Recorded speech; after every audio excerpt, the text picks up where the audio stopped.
Hello everyone, कैसे हैं आप लोग। चलिए शुरू करते हैं ई क्लासेस। स्टूडेंट्स, आज एनसीईआरटी बुक क्लास 7th और चैप्टर भी 7th ही है और मेरा टॉपिक है वेदर, क्लाइमेट एंड एडॉप्टेशन। देखिए, वेदर और क्लाइमेट के बारे में मैंने ऑलरेडी आपको एक पार्ट बना के वीडियो अपलोड कर दिया है, उसको आप देख लीजिएगा।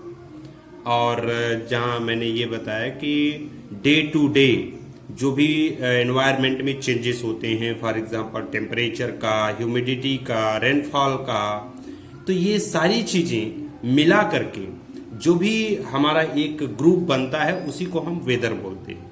यानी कि अगर टेम्परेचर डाउन है और बादल छाए हुए हैं तो हम कह सकते हैं कि आज सनी डे नहीं है, आज हो सकता है बारिश हो, रेनफॉल की संभावना है। ये एक संभावना होती है सारी ये इन्वायरमेंट चेंजेस को देख करके। और इसी वेदर को अगर किसी पर्टिकुलर एरिया में हम कई सालों का ग्रुप का एवरेज निकालें, कई सालों के ग्रुप का एवरेज निकालें, तो highest temperature, lowest temperature, highest humidity, lowest humidity, highest rainfall, lowest rainfall, ये सारी चीजों का एवरेज निकाल के हम उस एरिया का ये कह सकते हैं कि उस एरिया में किस तरह का एनवायरमेंट है, यानी किस तरह का क्लाइमेट है। सो क्लाइमेट और वेदर एक दूसरे से इंटरकनेक्टेड है। Weather day to day, time to time change होता रहता है किसी भी पर्टिकुलर एरिया में, लेकिन जो क्लाइमेट होता है वो लगभग 25 सालों के वेदर का एवरेज होता है। ठीक है, आज जो मेरा टॉपिक है उसी के जस्ट आगे क्लाइमेट एंड एडॉप्टेशन, यानी क्लाइमेट, किस तरह के क्लाइमेट में किस तरह के ऑर्गेनिजम्स अपने आप को एडॉप्ट कर रहे हैं, उसी को आज स्टडी करना है। फॉर एग्जाम्पल कि अगर जैसे इंडिया की हम बात करें, थार डेजर्ट यानी डेजर्ट एनवायरनमेंट है, तो वहां पे जो भी ऑर्गेनिजम्स होंगे डेजर्ट में अपने आप को एडॉप्ट किए होंगे, ऐसे ऑर्गेनिजम्स वहां होंगे, यानी कि उनकी बॉडी और उनका जो हैबिटेट होगा वो नॉकटर्नल होगा, यानी रात्रिचर होगा। क्यों? क्योंकि इस डेजर्ट एनवायरनमेंट में दिन को कोई भी ऑर्गेनिज्म ज्यादा एक्टिव नहीं रह सकता, क्योंकि जो वहां की बालू होती है, सैंड, वो हीट करती है, और रात को ठंडा मौसम होता है, इसलिए जितने भी ऑर्गेनिजम्स होंगे ज्यादातर बिल बना के रहते होंगे।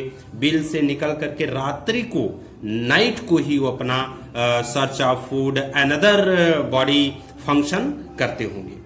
ठीक है, उनके हैबिटेट रात्रि में होगी। उसी तरह से अगर हम किसी पोलर रीजन की बात करें, यानी कि जहां पे वर्ष में यानी साल में ज्यादातर समय या तो पूरी तरह से नेगेटिव में टेम्परेचर हो और वहां पे मतलब बर्फ पड़ती रहे, तो ऐसे एनवायरनमेंट में वहां के ऑर्गेनिजम्स की बॉडी में छोटे छोटे फर, लेकिन वो जो फर होंगे बहुत ही डेंस, घने होंगे उनकी बॉडी में और मुलायम होंगे, जिससे उनको ठंड महसूस ना हो, इस तरह का एनवायरनमेंट होगा। और अगर हम किसी साउथ की बात करें या अगर हम अपने एक पूरे ग्लोब की बात करें, तो ग्लोब में अगर बीचों बीच जो इक्वेटर वाला एरिया होता है, इक्वेटर में जो देश हैं, जो ऑर्गेनिजम्स रहते हैं, वहाँ का टेम्परेचर जो होता है हाई टेम्परेचर होता है और वहाँ रेनफॉल भी तेज होती है। इसलिए अगर वहाँ के वनस्पतियों की, वहाँ के हम प्लांट्स की बात करें, तो प्लांट्स वहाँ के बहुत हाई लंबे होंगे, वहाँ के प्लांट्स के जो लिप्स होंगी चौड़ी होंगी, वहाँ पे रेनफॉल बहुत ज़्यादा होता होगा, वहाँ के लोग काले होंगे, क्योंकि जब टेम्परेचर ज़्यादा होता है तो सूर्य की लाइट वहाँ ज़्यादा हो रही है, इसलिए टेम्परेचर ज़्यादा हो रहा है और लोग वहाँ के काले हो जाते हैं। वो इन्वायरमेंटल चेंजेस के वजह से होता है। सो इस तरह से हम इस एडॉप्टेशन में ये सारी स्टडी करेंगे। चलिए हम बुक में स्टडी करते हैं, बहुत ही इंटरेस्टिंग टॉपिक है, आप इसको मिस मत करिएगा, पूरा वीडियो देखिएगा। चलिए बुक में चलते हैं। So students, climate and adaptation में इसमें है कि climate has a profound effect on living organisms. Animals are adapted to survive in the condition in which they live. Animal living in very cold, मतलब कि animals जो होते हैं वो अपने आप को एनवायरमेंट में, क्लाइमेट में, जिस तरह का क्लाइमेट है उसमें अपने आप को एडॉप्ट कर लेते हैं। कोल्ड और हॉट, कितना भी कोल्ड हो, कितना भी हॉट हो क्लाइमेट, वहाँ पे अपने आप को एडॉप्ट करने के लिए इनके बॉडी में कुछ स्पेशल फीचर आ जाते हैं। वो एनवायरमेंटल चेंजेस की वजह से होता है, जो कि एक्सट्रीम कोल्ड और एक्सट्रीम हीट में अपने आप को एडॉप्ट करते हैं। स्टूडेंट्स, आप क्लास चैप्टर 9 में, क्लास 6 के चैप्टर 9 में ऑलरेडी पढ़े होंगे एडॉप्टेशन की डेफिनेशन। उसमें यही है कि कोई भी एनिमल्स का जो फीचर है और हैबिट्स है वो अपने आप को एनवायरमेंट में एडॉप्ट कर लेता है और आखिरकार लास्ट में इवोल्यूशन भी उसी तरह से हो जाता है। यानी जो उनकी बच्चे पैदा होते हैं, जो उनके वंशज होते हैं, वो इवोल्यूशन के थ्रू उस एनवायरमेंट अपने आप को एडॉप्ट कर लेते हैं। चैप्टर 9 में हम इफेक्ट ऑफ वेदर और क्लाइमेट ऑन सॉइल के बारे में भी स्टडी किए थे। यहाँ पे हम क्लाइमेट का सिर्फ एनिमल के बारे में स्टडी पढ़ेंगे कि एनिमल्स में क्लाइमेट का किस तरह से इफेक्ट होता है। उसमें से हम दो एनिमल्स का स्टडी करेंगे। एक तो है पोलर बियर और दूसरा है मतलब पोलर रीजन में पोलर बियर और पेंगुइन के बारे में स्टडी करेंगे और ट्रॉपिकल रेन फॉरेस्ट के बारे में भी हम स्टडी करेंगे। सो यहाँ पे दो तरह के क्लाइमेट का स्टडी हम करते हैं, एक पोलर रीजन का और एक ट्रॉपिकल रेन फॉरेस्ट का। जैसा कि नेम से सजेस्ट है कि पोलर रीजन यानी situated near the pole. Polar region कैसा होगा? जो पोल्स के नियर सिचुएटेड हो एरिया, उसको हम पोलर रीजन बोलते हैं। सो स्टूडेंट्स, पोलर रीजन वाले कुछ वेल नोन कंट्रीज हैं, उनमें से जैसे कि Canada, Greenland, island, Norway, Sweden, Finland, Alaska जो कि यूएसए में है, Alaska USA, and Siberia region of Russia. Siberia region of Russia, इतने जो कंट्रीज हैं वो पोलर रीजन वाले हैं।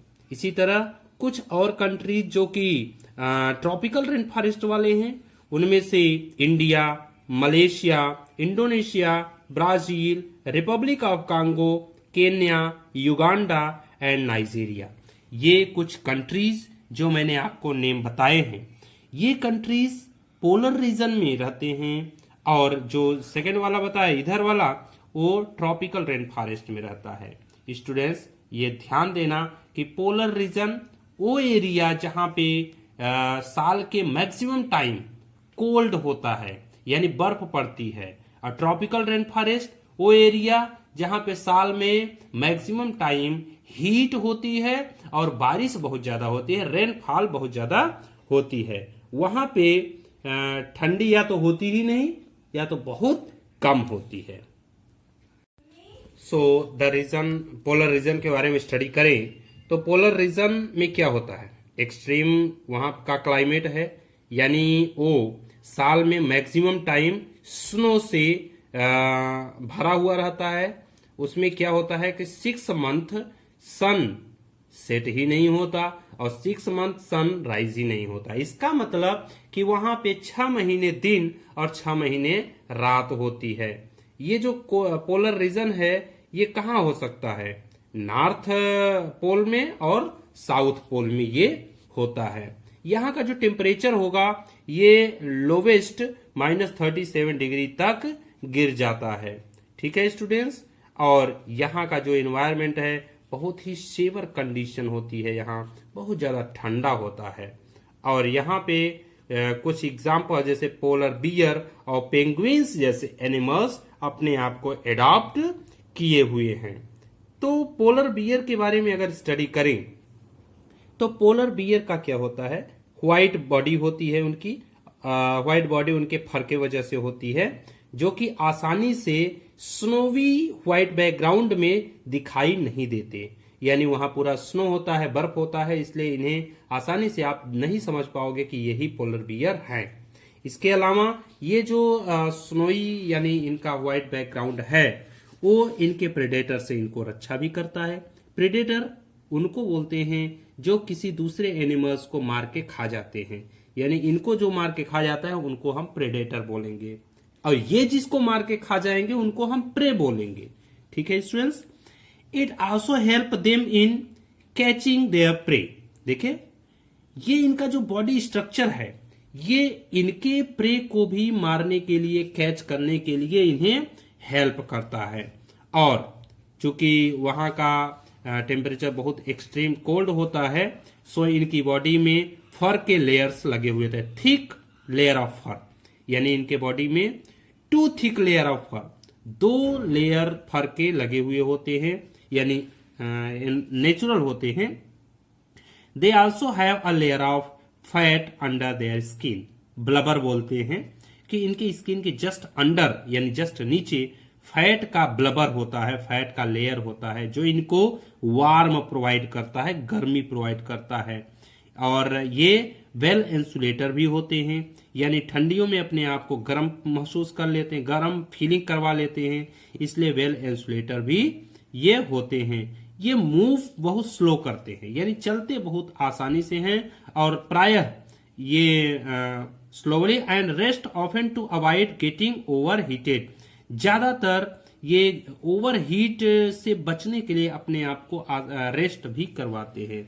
ओवर हीट इसलिए कि इनकी बॉडी में जब इतना डबल लेयर का थिक फर है और स्किन के अंडर में ब्लबर है जो कि फैट का है, तो बॉडी को ऑलरेडी वो हीट किए रहता है, इसलिए ज्यादा चलते फिरते नहीं है। Physical activities on warm days necessity cooling. So warm days मतलब जो 6 महीने गर्मी होती है, 6 महीने गर्मी क्या, 6 महीने दिन होता है, उस समय सूर्य की कुछ रोशनी पड़ती है यहाँ, तो मतलब कुछ ही रोशनी, क्योंकि बहुत ज्यादा वहां रोशनी नहीं पड़ती। सो उस समय इनको कूलिंग करना बहुत जरूरी होता है। सो ये क्या करते हैं, ये स्विमिंग करने चले जाते हैं, वहां पे जो भी नदियां या फिर समुद्र है वहां पे ये चले जाएंगे स्विमिंग करने के लिए। ये एक गुड स्विमर भी हैं, और गुड स्विमर के अलावा वाइड और लार्ज इनका पॉज होता है, जो कि इन्हें स्विम करने में हेल्प तो करता ही है, साथ में इन्हें वॉक करने में, स्नो में आसानी से, मतलब बर्फ में आसानी से चलने में आसानी होती है, मतलब टहलने में, घूमने में, वॉक करने में आसानी होती है पॉज की वजह से, जो वाइड और लार्ज होता है।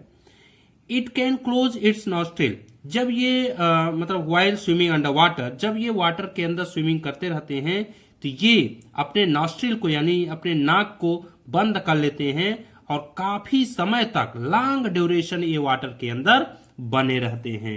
इनके अंदर स्ट्रांग सेंस स्मेल होता है, यानी कि ये अपने आसपास अपने प्रे को, अपने प्रेडेटर्स को पहचान सकते हैं स्मेल के थ्रू, इसलिए ये अपने प्रे को कैच करने के लिए यानी भोजन के लिए कैच करते हैं, आसानी से कैच कर लेते हैं। और पोलर बियर के बारे में हम एक फ्लो चार्ट से समझ सकते हैं बाकी इनके अंदर क्या क्वालिटीज हैं। सो स्टूडेंट्स ध्यान दीजिएगा, ये पोलर बियर का स्ट्रक्चर है। एनसीईआरटी बुक में इतना साफ क्लियर स्ट्रक्चर्स नहीं आते। सो हम स्टार्ट करते हैं इनको यहां से। ये देखिए, the white fur is not easily visible in the snowy white background. Second, it's predator and prey are unable to see it. मतलब जो भी चीजें मैंने बताया कि इनके व्हाइट फर होते हैं, जिसके वजह से न ये प्रेडेटर्स को अच्छी तरह से, प्रेडेटर्स से बच जाते हैं, और प्रे भी इनको अच्छी तरह से देख नहीं पाते। सेकेंड है, it has very strong sense of smell. जो मैंने बताया, सेंस ऑफ स्मेल क्यों होगा, क्योंकि ये अपने प्रे को आसानी से इनके अपने स्मेल से पहचान जाएंगे और पकड़ लेंगे भोजन के लिए। It has long curved and sharp claw. इनके क्लॉ भी लॉन्ग और कर्व्ड होते हैं, जो इन्हें बर्फ में आसानी से चलने में हेल्प करते हैं। It has a layer of fat under its skin. Skin के अंदर लेयर ऑफ फैट होता है, जो इन्हें फैट इंसुलेटर के साथ साथ बॉडी को हीट करता है, कूल से बचाता है और वार्म रखने में हेल्प करता है।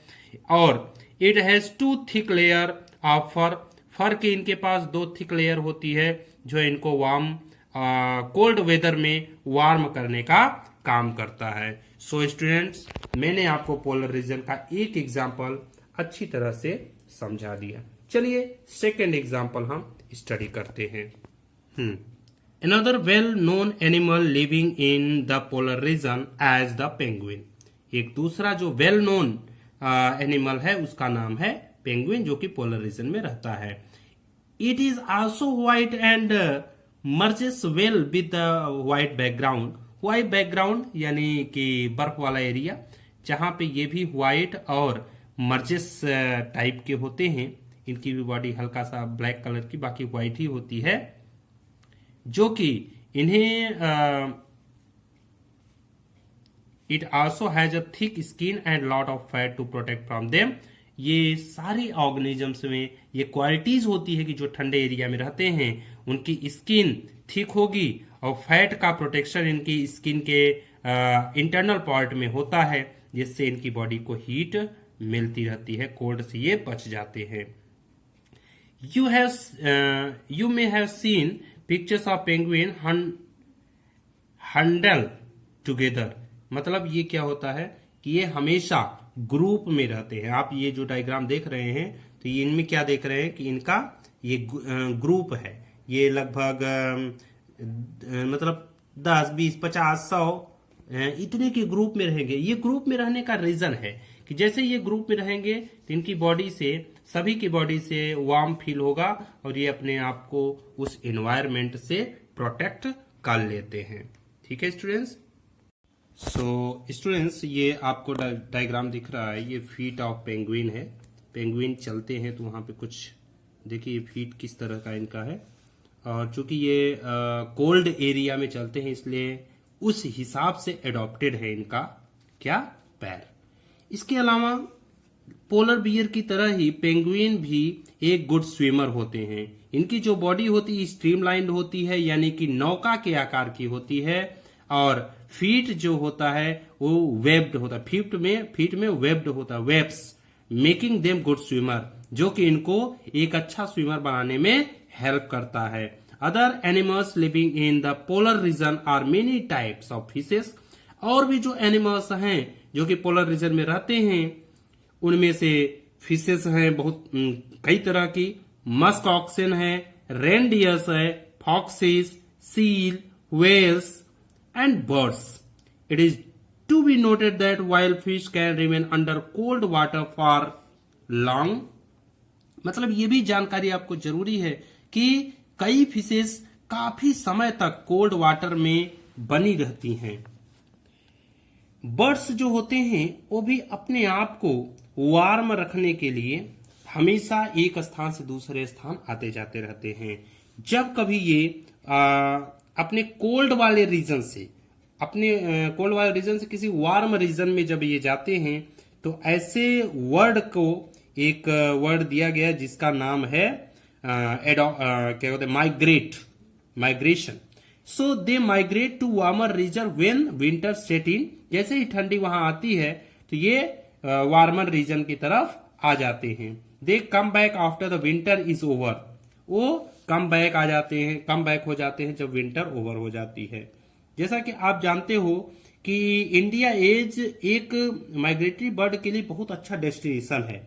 इंडिया में कई माइग्रेटरी बर्ड यानी बाहरी विदेशी बर्ड्स आ करके अपने आप को कुछ समय के लिए टाइम स्पेंड यहाँ करते हैं। जैसा कि आप जानते हो कि साइबेरियन क्रेन के बारे में आप सुने हो, जो कि साइबेरिया से आता है। और भरतपुर, राजस्थान में एक भरतपुर है और हरियाणा में एक सुल्तानपुर एरिया है, वहां से आ करके अपने आप को एडॉप्ट करता है।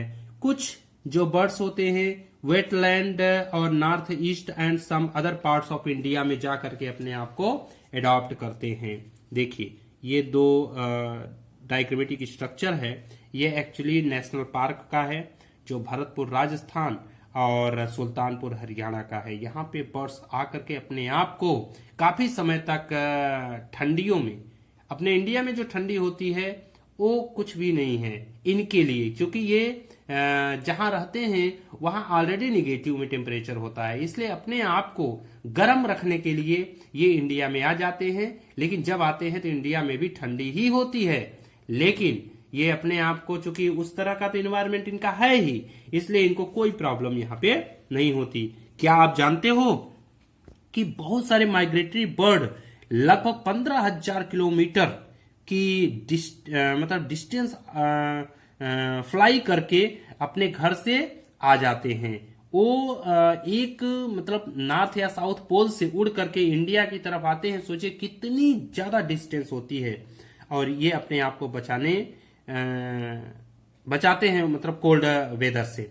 अच्छा, आप सोचो कि ये हर वर्ष अपने होम वाले एरिया से ठंडियों में इंडिया में आते हैं। इसके अलावा इंडिया से जब ठंडी खत्म होने लगती है तो अपने होम की तरफ चले जाते हैं। आखिर ऐसा क्या होता है इनके अंदर क्वालिटीज कि ये इंसानों की तरह इतना बुद्धिमान तो होते नहीं? तो देखिए, इसमें आज भी अभी मिस्ट्री बनी हुई है, मतलब पूरा क्लियर नहीं है। लेकिन कुछ ऐसा कहा जाता है कि build in sense of direction and know in which direction to travel. इनके अंदर कुछ सेंस होता है, कुछ स्मेलिंग कैपेसिटी होती है, सेंस होता है, जो कि इनको बताता है कि किस तरह से आना और जाना है। साथ में landmark to guide them. Landmark भी कुछ ऐसे हैं जहां पे इनको गाइड करते हैं। कुछ बर्ड्स को सन ड्यूरेशन यानी दिन के समय और रात के समय स्टार्स के थ्रू जानकारी मिलती है। There is some evidence that bird में यूज द मैग्नेटिक फील्ड। कुछ बर्ड मैग्नेटिक फील्ड के वजह से भी जो अर्थ के डायरेक्शन को पता कर लेते हैं। इसके अलावा माइग्रेटरी बर्ड के अलावा भी मैमल्स और many type of fishes, insect, ये भी सीजनल माइग्रेट करती हैं। और इनका जो search for more hospitable climate, अपने आप को ज्यादा से ज्यादा प्रोटेक्ट करने के लिए कोल्ड से हल्का वार्म की तरफ सीजनल मूवमेंट करते रहते हैं। So students, the tropical rain forest. अभी तक हम आपको पोलर रीजन के कुछ एग्जांपल्स और वहां के एडॉप्टेशंस बता रहे थे। एडॉप्टेशन यानी वहां का एनवायरनमेंट, और एनवायरनमेंट में जैसा एरिया है उसके अकॉर्डिंग एनिमल्स अपने आप को एडॉप्ट कर लेते हैं। That is called adaptation. The tropical rain forest में, ट्रॉपिकल रेन फॉरेस्ट जनरली कैसा होता है? हॉट और क्लाइमेट होता है, क्योंकि इसका जो लोकेशन होता है वो इक्वेटर के पास होता है। सो जब इक्वेटर के पास है तो हॉट और क्लाइमेट एनवायरनमेंट की वजह से even in the coldest month, मतलब वजह से यहाँ गर्मी होती है, चाहे कोल्डेस्ट मंथ ही हो, मतलब ठंडी वाला ही समय हो, वहां पर 15 डिग्री से ज्यादा ही टेम्परेचर होता है। इसका मतलब तो यही कह सकते हैं कि वहां ठंडी होती ही नहीं है। ड्यूरिंग हॉट समर, जब हॉट समर होता है तो उस समय टेम्परेचर 40 डिग्री के क्रॉस कर जाता है, यानी कि 15 to 40 डिग्री का इनका टेम्परेचर होता है। Days and night are almost equal in length.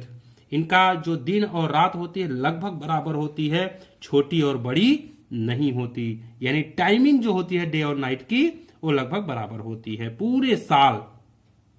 और जो वहां region get plenty of rainfall, और वहां का एक स्पेशल फीचर होता है ट्रॉपिकल रेन फॉरेस्ट का कि वहां पे वर्षा यानी रेनफॉल जो होती है लगभग पूरे साल होती रहती है। ये ट्रॉपिकल रेन फॉरेस्ट का रीजन भी है। और ध्यान देना स्टूडेंट्स, यहां अपने इंडिया में वेस्टर्न घाट यानी केरला में है, आसाम इंडिया का, और साउथर्न एशिया में, साउथ ईस्ट एशिया में, सेंट्रल अमेरिका में, सेंट्रल अफ्रीका में, इन सब जगहों पे ये ट्रॉपिकल रेन फॉरेस्ट होता है। यानी अफ्रीका का सेंट्रल वाला पार्ट, एशिया का south east part, central America का, और इंडिया की बात करें तो वेस्टर्न घाट यानी केरला में और आसाम में ये एरिया होता है।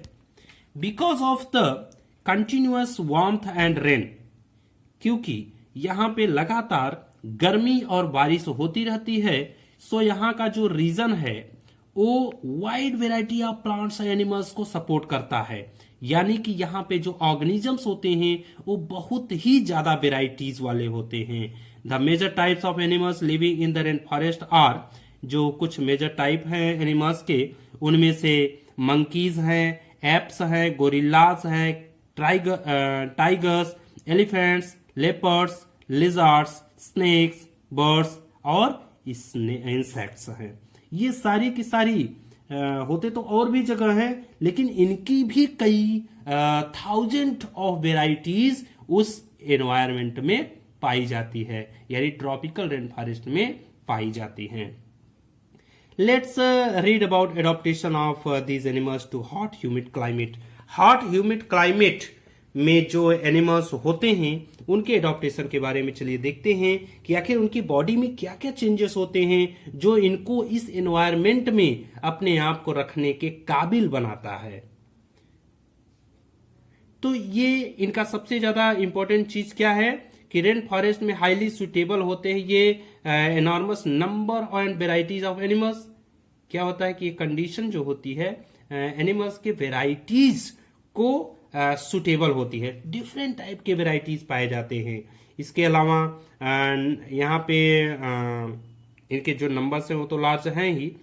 यहाँ भोजन के कंपटीशन बहुत जाता है, भोजन और शेल्टर। देखिए जहां पे ज्यादा वेराइटी के ऑर्गेनिजम्स और ज्यादा पॉपुलेशन होगी वहां पे भोजन की और शेल्टर की, फूड और शेल्टर, शेल्टर में रहना, तो रहने की और भोजन की दोनों कंपटीशन तो बहुत ज्यादा ही होगा। सो ये अपने आप को वहां पे ट्रीज पर भी रहने के काबिल बना लेते हैं, यानी जमीन के साथ साथ ट्रीज पर भी अपने आप को एडॉप्टेड रखते हैं। कुछ ऑर्गेनिजम्स में जैसे रेड आइड फ्रॉग, एक लाल आंख वाला फ्रॉग होता है जो कि अपने आप को पेड़ में रखने के लिए काबिल बनाया है, जिसकी जो पैड होता है, स्टिकी पैड, जो कि फीट है, हेल्प करता है क्लाइंब ऑन ट्री, मतलब पेड़ पे चढ़ने के लिए योग्य होता है और वहीं रहता है। To help them live on the tree, tree पर रहने के लिए स्टिकी पैड उनकी हेल्प करती है। मंकी की बात करें तो मंकी में लॉन्ग टेल होती है, ग्रेस्पिंग ब्रांचेस होती हैं, मतलब जो टेल होती है वो ब्रांच को पकड़ने के लिए होती है। ध्यान दीजिएगा स्टूडेंट्स, ये अपने टेल से ब्रांच को पकड़ करके काफी समय तक पूरे बॉडी को घुमाते रहते हैं।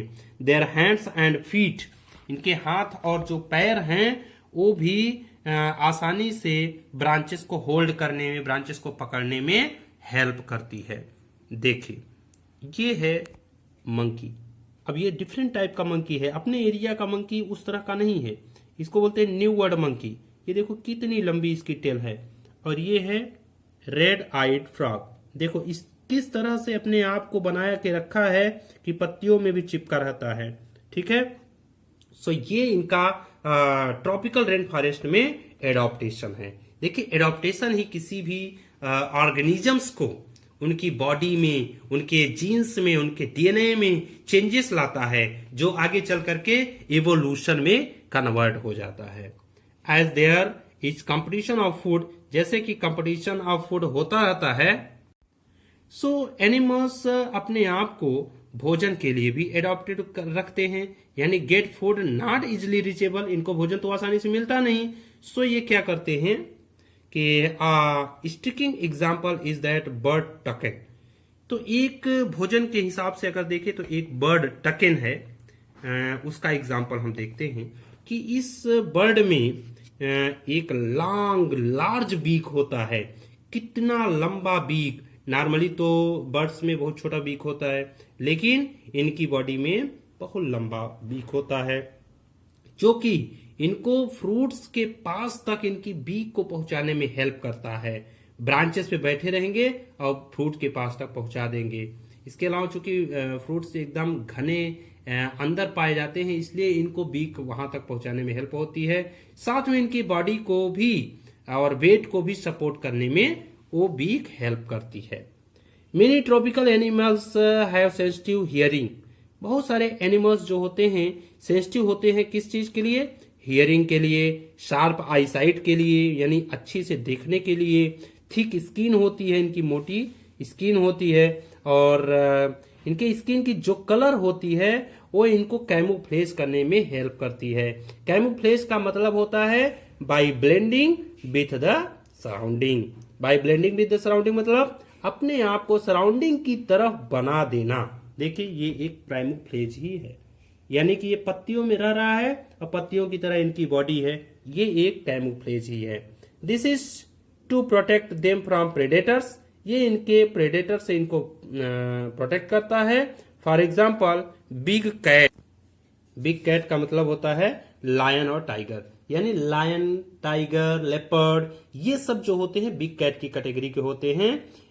Have thick skin and sensitive hearing, इनके अंदर जो क्वालिटी होती है सुनने की बहुत अच्छा क्षमता होती है। देखिए लायन टेल मैकाका के बारे में अभी बताने जा रहे हैं। पहले टकेन के बारे में देखिए, ये टकेन का ये जो कितना लंबा सा स्ट्रक्चर है बीक का, इनको मतलब घने पेड़ों में अपने बीक को अंदर डाल के भोजन लेने में हेल्प होती है। ये एक एडॉप्टेशन है। द लायन टेल मैकाका, यहां पे एग्जांपल मैंने दिखाया चेहरा। The lion tail macaque also called beard ape, beard माने दाढ़ी वाला ape, live in the rain forest western Ghat. अपने इंडिया के रेन फॉरेस्ट में, जिसको हम वेस्टर्न घाट बोलते हैं, ये केरला वाला एरिया है, यहाँ पे रहते हैं। इट मोस्ट आउटस्टैंडिंग फीचर, मतलब इसमें आउटस्टैंडिंग फीचर है कैसा, जो नॉर्मल मैकाका होती है, बंदर होते हैं, उनसे डिफरेंट सिल्वर व्हाइट मेनी होता है। मेनी मतलब इनके अंदर जो ये बाल होते हैं एकदम लायन की तरह, लायन के भी सिर पे बाल होते हैं, इनके भी सिर पे बाल हैं, इसलिए उस बाल को बोला जाता है मेनी। तो ये कैसा होता है, सिल्वर व्हाइट कलर का होता है और हेड के चारों तरफ होगा। इसके अलावा चीक डाउन टू इट्स चिन, इनके चिन और चीक्स एक दूसरे से पूरा चिन तक घूमा रहता है, पहुंचा रहता है। क्या, मेनी, यानी इसका बाल। It is a good climber, मतलब ये अच्छा क्लाइंबर भी है और अपना ज्यादातर समय पेड़ के ऊपर ही बिताता है। ये नॉर्मली फ्रूट्स, सीड और कुछ पत्तियां खाता है, स्टेम भी खा लेता है, फ्लावर्स और बर्ड्स भी खाता रहता है। कभी कभी ये इंसेक्ट को भी पेड़ के बार्क में, ट्रीज के बार्क में खोल खोल करके निकाल के उनको भी खाता रहता है। इस तरह इनको भोजन पेड़ पर ही सफिशिएंट हो जाता है और ये rarely he come down on the ground, ये कभी कभी ही ग्राउंड पर आते हैं। कुछ एग्जांपल्स जो हम बता रहे हैं आपको ट्रॉपिकल रेन फॉरेस्ट के, उस एग्जांपल की कंटिन्यूटी में बस एक और फाइनल एग्जांपल और बचा है, जिसका नाम है elephant. Another well known animal of Indian tropical rain forest is the elephant. Elephant है जो कि ट्रॉपिकल रेन फॉरेस्ट के लिए अपने आप को एडॉप्टेड किया हुआ है। देखिए इसके ये जो दांत हैं इनको टस्क बोलते हैं और जो इसकी सूंड है उसको ट्रंक बोलते हैं। इनको किस तरह से ये एडॉप्ट है, अपने आप को एडॉप्टेड किए हुए हैं। It has adopted to the condition of rain forest in the many remarkable beach. कई बहुत सारे रिमार्केबल बीच हैं जिसको देखते हुए हम कह सकते हैं कि अपने आप को रेन फॉरेस्ट में ये एडॉप्ट किए हुए हैं। लुक एट इट्स ट्रंक, इनके ट्रंक को देखो यानी सूंड को देखो, जो कि इनके नोज का ही ग्रोइंग पार्ट है, नाक ही और ऊपरी होठ, अपर लिप्स एंड नोज ही आगे चल करके इनकी क्या बनाती है, ट्रंक, जो कि इनको सूंघने में यानी सेंस ऑफ स्मेल और साथ ही ये भोजन को पकड़ने में, नहाने में, पानी पीने में सारी हेल्प इनकी ट्रंक ही करती है। क्योंकि ऐसे एनवायरनमेंट में डायरेक्टली जाके पानी नहीं पिया जा सकता, इतनी बड़ी शरीर है इनकी, इसलिए इनको ये ट्रंक इस तरह का एनवायरमेंटल चेंजेस की वजह से अडॉप्टेड हुए हैं। इनकी जो टस्क होती है वो मॉडिफाइड हो जाती है टीथ में। टस्क टीथ से मॉडिफाइड हो जाती है, यानी टस्क यानी दांत, जो नॉर्मल दांत होते हैं इनको नॉर्मली कट करने की जरूरत नहीं होती, पकड़ के सीधे चबाने की जरूरत होती है, इसलिए सामने के दांत मॉडिफाइड होकर टस्क बना लेते हैं, जो कि किसी बार्क को तोड़ने में एलिफेंट बहुत ज़्यादा लव करता है किसी बार्क ऑफ ट्रीज और लीव्स ऑफ ट्रीज वगैरह को। एलिफेंट अपने आप को भोजन के कंपटीशन में, यानी उस एनवायरनमेंट में जो भोजन का कंपटीशन है उसमें अपने आप को हैंडल करके रखा हुआ है। इनके लार्ज ईयर होते हैं एलिफेंट, जो कि हियरिंग में बहुत ज्यादा हेल्प होती है। लार्ज ईयर ही इनको हियरिंग करता है, सॉफ्ट साउंड भी सुनाता है, मतलब जो भी साउंड होगे वो बड़े सॉफ्ट सुनाएगा इनको। और ये अपने आप को उसी इन्वायरमेंट में कूल रखते हैं, साथ ही हॉट और ह्यूमिड क्लाइमेट कंडीशन में, जो कि रेन फॉरेस्ट का ये इन्वायरमेंट है, ये अपने आप को एडाप्ट किए हुए हैं। सो स्टूडेंट्स, ये जो है क्लास 7th का ये चैप्टर आज कंप्लीट होता है। और इस चैप्टर ये की 7th वाला है, चैप्टर का नाम है weather, climate and adaptation of animals to climate. इसको आप अच्छे से रीड करिए, पढ़िए, समझिए और मेरे एक्सप्लेनेशन को आप समझिए और सुनिए। वीडियोस को लाइक करिए, सब्सक्राइब करिए और अपने फ्रेंड्स के साथ शेयर करिए। ठीक है स्टूडेंट्स, थैंक्स फॉर वॉचिंग।